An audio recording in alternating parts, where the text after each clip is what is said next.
2 साल की थी जब मुझे पोलियो हुआ। कोई इलाज तो है नहीं। मैट्रिक तक हमने तालीम की। मैं फिर मैट्रिक में रह गई क्योंकि मेरी तालीम आगे नहीं जा सकी मेरी मजदूरी की वजह से। शादी ब्याह में भी मुझे नहीं ले जाया जाता था कि कौन संभालेगा। मेरी माँ के दिल में ख्याल आया होगा कि मेरी बेटी माजूर है, शायद रिश्ता भी आए कि ना आए, कोई शादी करे या ना करे, थोड़ी माजूर है तो आप अगर करनी चाहते हैं शादी तो देख लें। मेरे तो दिन में यही था ना कि लड़के लड़की की शादी होती है, इस तरह तो नहीं सोचा था कभी। मुझे बताया भी नहीं उन्होंने कि वो बहुत बड़ा है ये वो। मैं भी बड़ी अंदर अंदर में खुश थी कि चले मेरी शादी हो रही है। 3 महीने बाद फिर मेरी शादी कर दी गई। तो जब मैं गाड़ी में बैठी तो तब मैंने उनको पहली बार देखा। दिल करे कि ज़मीन फटे और मैं मर जाऊँ। फिर अल्लाह ताला ने 5 बच्चे मुझे दिए। 9 सालों में 10वें साल में उनकी डेथ हो गई। मुझे बाहर भेजा के मर ले जाए हैं, जरा बाहर चली जाए। प्रॉपर्टी अपने नाम ट्रांसफर कर उन्होंने सारी करा ली अपने नाम, धक्के मार के बाहर निकाल दिया। ना मेरे सर पे दुपट्टा ना जूता। पेरेंट्स भी इतने वो नहीं थे रईस के, वो मेरे 5 बच्चे उसमें तो मुझे सहारा देते, साया भी साथ छोड़ देता। फिर मैंने कहा नहीं, मैंने जीना है और अल्लाह को कहा अल्लाह पाक मैं अपने आप को तेरी सुपुर्द करती हूँ और इन बच्चों को हलाल का निवाला खिलाना चाहती हूँ, तू मेरी मदद फरमा। उन दोनों को मैंने उंगली लगाना, रास्ते में गिर पड़ना, पैदल आना, लोगों ने मजाक उड़ाना, लंगड़ी जा रही है, इस तरह बातें लोगों की सहते सहते फिर अल्लाह ने करम किया। अल्हम्दुलिल्लाह मेरे बच्चे कोई MA है, कोई MPhil है। अस्सलाम वालेकुम, लीडर टीवी के साथ मैं हूं एनी। तकलीफ़ों का आना और चले जाना एक अलग चीज़ होती है। उन तकलीफ़ों के साथ उन तकलीफ़ों को बढ़ा देने वाले हमारे साथ हमारे अपने ज़्यादा तकलीफ़ का बाइस बनते हैं। मेरे साथ आज जो औरत है मौजूद, जिससे आपको मिलवाऊंगी भी, बचपन में उनको पोलियो हुआ। वो एक शायद ऐसी तकलीफ़ थी जो कुदरती थी और शायद वो उसको बर्दाश्त भी कर लेती, लेकिन उस तकलीफ़ के बाद जो उनके साथ नाइंसाफ़ियाँ हुई, उस तकलीफ़ को देखते हुए वो शायद उनके लिए बर्दाश्त करना मुश्किल था। बहुत सारी औरतें ऐसी होती हैं जो ऐसी तकलीफ़ों के बाद हिम्मत हार देती हैं, लेकिन कुछ औरतें ऐसी भी हैं जो शायद ऐसी तकलीफ़ों को बर्दाश्त करते करते बिल्कुल पहाड़ की तरह मजबूत हो जाती हैं। छोटी सी उम्र में 17 साल की उम्र में इनकी एक 50 साल शख्स के साथ शादी इसलिए कर दी गई क्योंकि इनको पोलियो था। वो पोलियो जो इन्होंने ख़ुद से अपने साथ किया भी नहीं, जो शायद इनके माँ बाप की लापरवाहियों की वजह से या अकल कम होने की वजह से या शायद इल्म कम होने की वजह से इनको हुआ या इलाज वक्त पर ना करवाने की वजह से हुआ। उसकी सज़ा इस औरत ने अपनी पूरी ज़िंदगी काटी है और अब तक काट रही है। लेकिन अल्लाह के फ़ैसले कुछ और होते हैं। उस सज़ा के बाद आज जो ये ज़िंदगी गुजार रही है, शायद ये उस ज़िंदगी का नेमल बदल है जो उन्होंने इतनी तकलीफ़ों के बाद काटी। आज ये बेहतर ज़िंदगी गुजार रही हैं और उन चीज़ों से भी बाहर आ चुकी हैं, उन तकलीफ़ों को भूल गई हैं, क्योंकि आज इनके 5 बच्चे हैं। इनके ख़ावंद इस दुनिया में नहीं रहे। उन 5 बच्चों को आला तालीम दिलवाकर इन्होंने एक अच्छा इंसान बनाया है और शायद इससे बढ़कर एक माँ के लिए और कोई खुशी नहीं होती है जिसकी औलाद इतनी तकलीफ़ों के बाद एक कामयाब मुस्तकबिल देखे। तो मैं आपको इनसे मिलवाती हूँ, आ जाएँ। अस्सलाम वालेकुम। वालेकुम अस्सलाम। कैसी हैं आप? अल्हम्दुलिल्लाह, अल्लाह का शुक्र है। इतनी मजबूत औरत इतनी बड़ी तकलीफ़ के बाद कैसे? बस अल्लाह इंसान को सब्र करते करते इतना मजबूत ये चीज़ें बना देती हैं या कोई अल्लाह की तरफ से आ जाती है ये चीज़? अल्लाह की तरफ से भी आती है, लेकिन जब सर पे पड़ती है तो खुद ब खुद ही अल्लाह ताला हिम्मत दे देता है, क्योंकि अपने साथ कई ज़िंदगियां जब जुड़ी देखता है इंसान तो खुद ही बहादुर हो जाता है। तो अल्लाह ताला की तरफ से बस कोई करम है उसका ख़ास। किस उम्र में ये आपके साथ ये मसला हुआ? मैं 2 साल की थी जब मुझे पोलियो हुआ। मैं तो खैर छोटी थी, मुझे नहीं पता, पेरेंट्स ने बताया। 5-6 साल की जब हुई तो फिर उस वक़्त पोलियो हुआ तो इसका आपको पता ही है कोई इलाज तो है नहीं। फिर उसके साथ साथ मेरी दादो अल्लाह उनको जन्नत नसीब करे, उन्होंने मेरी मालिशें वगैरह ये वो कर के तो 5-6 साल की उम्र में कहते हैं कि मैं उठ के थोड़ा सहारे से खड़ा होना शुरू हुई, या कुछ कोई 6 महीने लग गए होंगे थोड़ा बहुत चलने में। तो उसके बाद मुझे स्कूल में 7-8 साल की उम्र में दाखिल करवा दिया उन्होंने। तो एडमिशन हुआ तो मेरी बाजी, मेरी बहन बड़ी, वो मेरा बैग उठाती थी और स्कूल लेके जाती थी और स्कूल से इसी तरह हम वापस आते थे। तो जब मैं फिर मैट्रिक तक हमने तालीम की, मैंने वहाँ स्कूल ही हमारे गांव में ना मैट्रिक तक था, उसके आगे हमें ना शहर जाना पड़ता था मुरीद के। तो सारे बहन भाई बाकी तो माशाल्लाह हाई फाई क्वालिफाइड है। मैं फिर मैट्रिक में रह गई क्योंकि मेरी तालीम आगे नहीं जा सकी मेरी मजदूरी की वजह से। तो बाकी मैं फिर घर पे ही होती थी, मम्मी के साथ काम कराना, घर का काम करना, और शौक़ होता था छोटा मोटा सारा करने का। इसी तरह हम किसी पड़ोस में शादी होनी या कुछ होना तो उनको पता था कि ज़ुबैदा बड़ा अच्छा कर लेती है। मुझे शौक़ था मेकअप करने का मतलब कोई भी चीज़ होनी तो बड़े दिल से करनी मैंने ना, क्योंकि फ्री ये वो तकलीफ़ थी जिसकी वजह से आपकी शादी किस उम्र में आपकी शादी की जब मैं गई थी? 17 साल की हुई ना तो तब मेरी बाजी की शादी हो चुकी थी। हम ना 7 बहनें और 2 भाई हैं। तो पेरेंट्स को था कि छोटी छोटी उम्र में उस वक्त शादियां कर देते थे कि इतनी सारी बेटियां शादियां करते करते पता नहीं कितना टाइम लग जाए। तो मेरी शादी के लिए मेरे ना हमारे रिलेटिव में कोई फौतगी हो गई तो वहाँ मेरे अम्मी अब्बू अफसोस के लिए गए लाहौर भगवानपुरा में। तो उन्होंने कहीं शादी उधर फौतगी में अफसोस करते करते कहीं बात कर दी कि नहीं इतनी जायदाद है, इसकी मार्केट है, अपना घर, इतनी प्रॉपर्टी है, तो जाहिर है इसके बच्चे भी नहीं हैं, बीवी बेचारी थी वो भी फौत हो गई, तो हम इसकी ना और कहीं देखेंगे करेंगे। मेरी माँ के दिल में ख्याल आया होगा कि मेरी बेटी माजूर है तो चलो किसी गांव में भेजूंगी तो पता नहीं कितनी स्ट्रगल वाली ज़िंदगी गुजारनी पड़ेगी उसको, या शायद रिश्ता भी आए कि ना आए, कोई शादी करे या ना करे। तो उन्होंने कहा कि मेरी बेटी है इस तरह थोड़ी माजूर है, तो आप अगर करनी चाहते हैं शादी तो देख लें।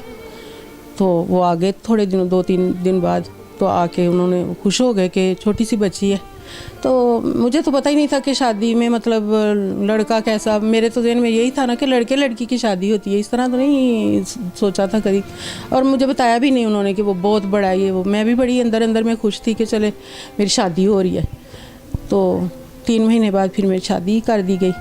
तो जब मैं गाड़ी में बैठी तो तब मैंने उनको पहली बार देखा। तो उनकी नेक पे दाएँ लगी हुई थी और नेक भी बुज़ुर्गों वाली, और मैं ज़मीन आसमान मेरी तरह हिल गए जैसे। मैंने कहा ये क्या हो गया। अब वो जो मेरी दरानियाँ जेठानियाँ थी वो मैं उनको कहूँ खाला तो वो कहें ना रो, तेरा गांव तो बहुत दूर रह गया। तो मैं दिल में कहूँ कि मैं गांव को थोड़ी रो रही हूँ, मैं तो आने वाली लाइफ को रो रही हूँ कि पता नहीं क्या हो गया मेरे साथ। लेकिन दिल में चुप करके क्या कर सकती हैं लड़कियाँ। फिर बस ससुराल आए तो उन्होंने घर वाले सिर्फ थे, उनके मेहमान नहीं बुलाए हुए थे। तो क्योंकि 3 महीने पहले तो उनकी बीवी की फौत हुई थी। तो मैं ऐसे ही बैठ गई ना, टांगे ऐसी करके जैसे किसी के घर ना कभी गई थी ना कभी कोई शादी ब्याह में भी मुझे नहीं ले जाया जाता था कि संभालेगा कौन संभालेगा। तो चलो मुझे इतना पता ही नहीं था। तो ऐसे में बैठी तो मेरी सास बुजुर्ग थी आई अंदर, तो कहती बेटा ऊपर पाँव करके ना ऊपर होके बैठ जाओ। मैं कहा नहीं मैं ठीक हूँ माँ जी, मैं ठीक हूँ। देवरानियाँ आए तो उनको मैं कहूँ कि खाला या इस तरह तो कहें, हम आपकी देवरानी हैं, आप हमें आपा कह लें। तो इस तरह फिर बड़ा मतलब दिल करे कि ज़मीन फटे और मैं मर जाऊँ, अल्लाह इससे पहले मुझे मौत आ जाए। तो जब वालिदैन की तरफ ध्यान जाए तो कहूँ उन्होंने मेरे साथ क्या किया है। अब अल्लाह ताला उनको जन्नत नसीब करे, अब तो नहीं है इस दुनिया में, लेकिन दिल में आता था मैं भी उनकी औलाद ही थी।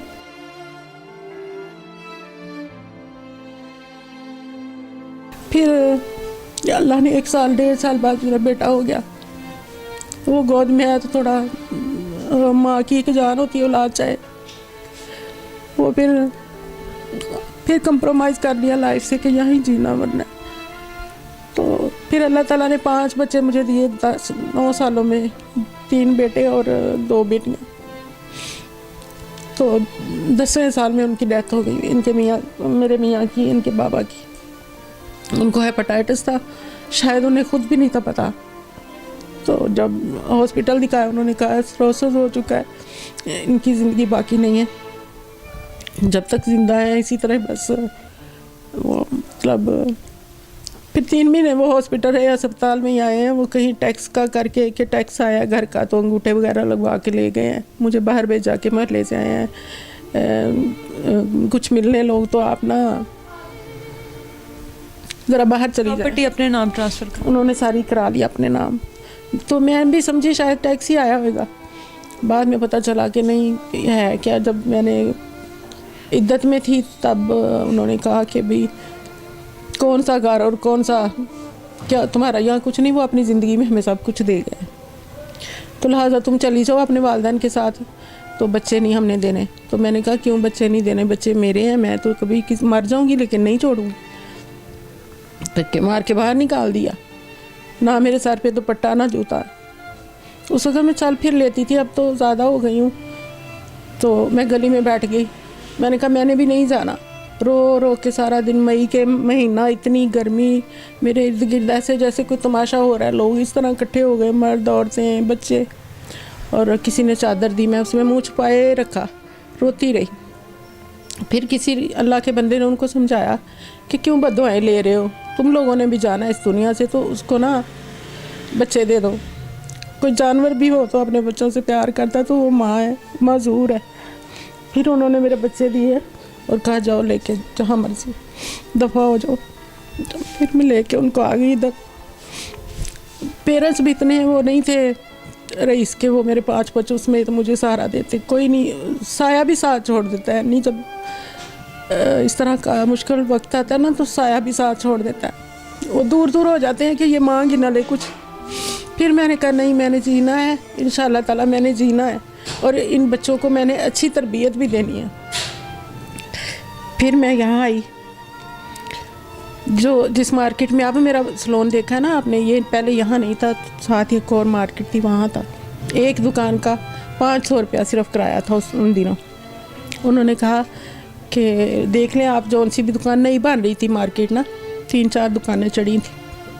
अल्लाह ताला उनका भला करे, वो भी अपनी मेरे साथ इतना अभी तक प्यार करते हैं। मुझे फ़ोन आता है सारे घर वालों का कि आप कभी हमारे घर आएँ। उन्होंने कहा कि आप कोई भी दुकान देख लें, शटर अभी हम लगा देंगे। तो एक दिन का टाइम लेके उनसे उन्हीं को कहा कि भाईजान मैंने ना घर भी लेना है, तो मुझे कोई दिखा दें। उन्होंने ना एक फ़्लैट दिखाया मुझे, 1000 रुपया उसका किराया था, वो भी मैं देगी। उन्होंने भी चाबी दे दी कि आप बेशक कल आ जाए। अगले दिन मैं बच्चों को लिया, कुछ किचन का सामान, 2 चारपाइयाँ और कुछ बच्चों के कपड़े उठाए जो मैं उठा सकती थी, वो लिया और आ गई। और यानी जब मैं घर पहुंची ना, तो 7-8 बजे का रात का शाम का टाइम था। तो कोई लोग ऐसे भी होते हैं बल्ब भी नहीं लगाते घर में, बल्ब भी कोई ना, अंधेरे में जो खिड़कियों से रोशनी आ रही थी वही थी। फिर मैंने तहज्जुद की नमाज़ पढ़ी। मुझे लगता है अल्लाह ताला ने मेरी दुआ ही कोई सुनी है। मैंने तहज्जुद की नमाज़ पढ़ी और मैं बहुत रोई और अल्लाह को कहा, अल्लाह पाक मैं अपने आप को तेरी सुपुर्द करती हूँ और इन बच्चों को हलाल का निवाला खिलाना चाहती हूँ, तू मेरी मदद फरमा। फिर अगले दिन उठे, थोड़ी बहुत सफाई की, बहुत गंदा घर हुआ था, वो करके गए थे ना वाइट वॉश। फिर इस तरह मैं सलोन आई, उन्हीं भाईजान को कहा कि मुझे कोई वो ला के दें जो वुड का काम करते हैं। उन्होंने बुलाया बंदे को, उसको मैंने समझाया कि इस तरह मुझे 2 चेयरों वाला इस तरह का थोड़ा सा काम कर दें। समझ गया, उसने 2-3 दिन लगाए, बना दिया। फिर मैं 6 माह तक पॉलर आती रही, कोई क्लाइंट नहीं, कोई पता नहीं, बल्कि लोग सलोन को भी हमाम कहते थे यहाँ। तो मैं कहूँ या अल्लाह मैं किधर आ गई हूँ, क्या होगा।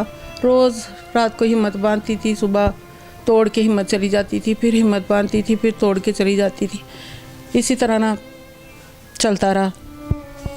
6 माह बाद एक पहला क्लाइंट आया मेरे पास जो सिर्फ 15 रुपये का था, और मुझे इतनी खुशी हुई उस 15 रुपये कमा के कि मुझे लगा दुनिया का ख़जाना मेरे हाथ लग गया। कोई ऐसे लगे जैसे इससे ज़्यादा पैसे मैंने कभी देखे। दुकान का किराया 500 था। हाँ, 500 था।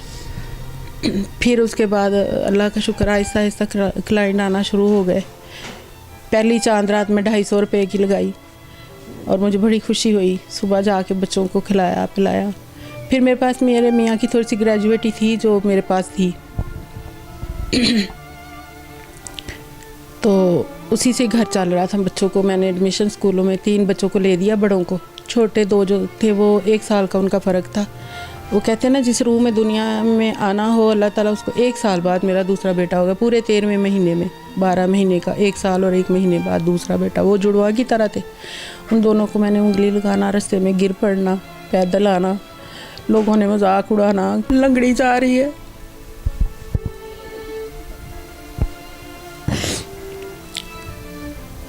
इस तरह बातें लोगों की सहते सहते फिर अल्लाह ने करम किया। बच्चों को अच्छे स्कूलों में दाखिला लेके दिया। अल्हम्दुलिल्लाह अब मेरे बच्चे कोई MA है, कोई MPhil है। अब सबसे छोटा जो है उसकी शादी अभी की, उसका बेटा भी हो गया 3 महीने का। अभी वो MBA कर रहा है, साथ में डेस्कॉन में जॉब भी कर रहा है। माशाल्लाह अच्छे अच्छे ओहदों पे है मेरे बच्चे। बड़ी बेटी मेरी ये ग्रैंड चार्टर में पढ़ाती है और छोटी मेरे साथ ये दुबई से आई ना, शादी के बाद दुबई चली गए थे तो वहाँ से आई, तो मैंने कहा अब मेरे से काम नहीं होता, तो लड़कियाँ हैं तो तुम संभाल लो, तो वो आ जाती है और मैं चल जाती हूँ। मैं तो बैठी रहती हूँ, मेरे से तो होता नहीं अब तो। लेकिन ये फिर मैंने घर बनाया, बच्चों की बहुत ज़बरदस्त शादी है माशाल्लाह की, और अल्लाह का बड़ा हक करना। मैं अब मुझ पर जितना शुक्र अदा करूँ ना उसका, तो अब मुझे वो सारी चीज़ें भूल गई हैं। और लेकिन वो दर्द जो है ना, वो कहते हैं कि पत्थर के ऊपर भी कतरा कतरा पानी गिरे ना सुराख हो जाता है। तो अब हिम्मत नहीं रही कि, लेकिन अल्लाह ने मुझे सुरखरू कर दिया कि मैं बच्चों की शादियां भी कर ली हैं। आपने कभी पलट कर उन लोगों से नहीं कहा नहीं, बच्चों के लिए? जब 10 मुहर्रम को मैंने बच्चों को भी नहीं बिल्कुल ये बात कही ना कि ना जाएं, वो ये है वो है।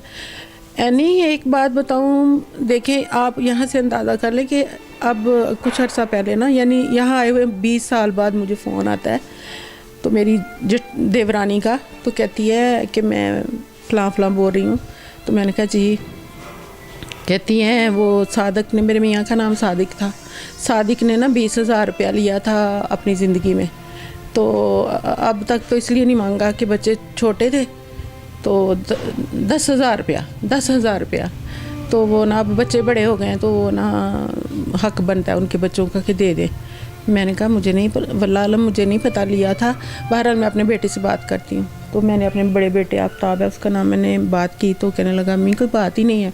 उसी वक्त उसने गाड़ी निकाली तो जाके हाथ जोड़ के पैसे दिए और कहा कि मेरे अब्बू को अल्लाह के वास्ते माफ़ कर देना, हमें अगर पता होता ना उन्होंने लिए तो मैं बहुत पहले दे देता, तो आपने पहले क्यों नहीं बताया। इतनी जायदाद लेने के बावजूद भी 10,000 रहता था। उन्होंने 20 साल बाद लिया मेरे बच्चों से। आपने उनसे ये नहीं पूछा कि उनके अब्बू की बहुत सारी जायदाद आप लोगों के पास रहती है? क्योंकि मेरे बच्चे माशाल्लाह तलीम याफ्ता हो गए, बड़ी अवेयरनेस उनमें आ गई और बहुत ही अच्छे बच्चे, अल्लाह ने मुझे दुनिया में ही समझ लें एक रिकॉर्ड दिया है कि मेरे बच्चे बहुत अच्छे हैं।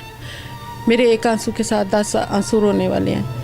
तो उन्होंने कहा अम्मी नहीं, हमारा हक है, हमारे अब्बू का कर्जा हम दे देंगे, कोई बात नहीं। उन्होंने अल्लाह को जवाब देना है, हमने भी अपने अल्लाह को जवाब देना है ना। वो साथ, अब वो देख लो वो भी सारे मर गए हैं ना, वो ले गए ना हमारे अब्बू साथ ले गए, तो लिहाजा कोई बात नहीं मैं दे आता हूँ, दे आया जाके। तो ले लिए उन्होंने। कफन के पैसे जो थे ना उस वक्त, तो ज़ाहिर मेरे मियाँ की था ना, तो रेलवे में थे ना, तो रेलवे वाले वहाँ कोई उसूल होगा कि जो फौत होता है उसके कफन दफन के पैसे वो इकट्ठे करके शायद देते होंगे। तो ब्लड की 2 ना, बाकी तो सारा ब्लड मैं आधी रात को इस हालत में जाके ब्लड बैंक में जाके अरेंज करती होती थी ब्लड का, तो कोई पीछे से पता लेने नहीं आता था। तो 2 लास्ट में जिस दिन लीवर फटता है तो हफरा तफरी पड़ गई, ब्लड की वॉमिट की, वो तो 2 ना बोतलें ब्लड की लगवाई, मेरे जेठ ने पैसे दिए। तो रेलवे वालों ने पैसे जो दिए ना, पता नहीं 7-8 हज़ार रुपये होंगे, तो मुझे पकड़ा रहे। तो मैंने कहा भाईजान को दे दे, इन्होंने ही ब्लड लगवाया, तो इन्होंने कफन का भी किया है, मुझे नहीं पता, दे दे। तो वो पकड़ लिए थे, उन्होंने ले लिए थे। तो अब अंदाज़ा आप कर सकती हैं उनकी नेचर का या उनकी ज़हन का, क्या वो कैसे होंगे जिन्होंने वो पैसे ब्लड के भी ले लिए। उनका भाई था।